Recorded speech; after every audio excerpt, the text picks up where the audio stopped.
હું પંડ્યા આરતી આપ જોઈ રહ્યા છો સ્પાર્ક ટુડે ન્યૂઝ। આગામી રમઝાન ઈદની તૈયારીના ભાગરૂપે સાફ સફાઈ હાથ ધરવામાં આવી। સાવલીના મુસ્લિમ બિરાદરો અને નગરપાલિકાના કર્મીઓના સહકારથી આગામી રમઝાન ઈદની નમાઝ સ્થળ ઈદગાહ મેદાનની સફાઈ હાથ ધરાઈ છે। રમઝાન માસના રોજા પૂર્ણ થતાં અંતિમ દિવસે મુસ્લિમ બિરાદરો દ્વારા ઈદનો તહેવાર ઈદગાહ મેદાનમાં એકત્રિત થઈ નમાઝ પઢી મનાવવામાં આવે છે। જે અનુસંધાને સાવલીના ટીમ્બા રોડ પર આવેલ ઈદગાહ મેદાનની સાફ સફાઈનું કામ સાવલી મુસ્લિમ સમાજના યુવા અગ્રણીઓ અને સાવલી નગરપાલિકાના સફાઈ કર્મીઓના સહકારથી કરવામાં આવી।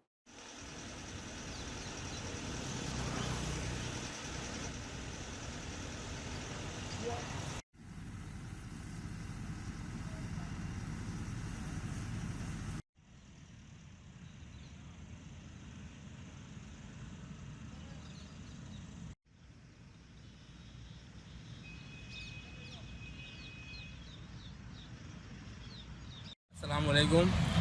रमज़ान ईदનો તહેવાર આગામી 1-2 દિવસની અંદર આવી રહ્યો હોવાથી અમે સાવલી મુસ્લિમ સમાજ દ્વારા અને સાવલી નગરપાલિકાના સ્ટાફ કર્મચારીઓને સાથે રાખીને અત્યારે ઈદગાહ મેદાનની અંદર સાફ સફાઈનું કામ કરવામાં આવી રહ્યું છે।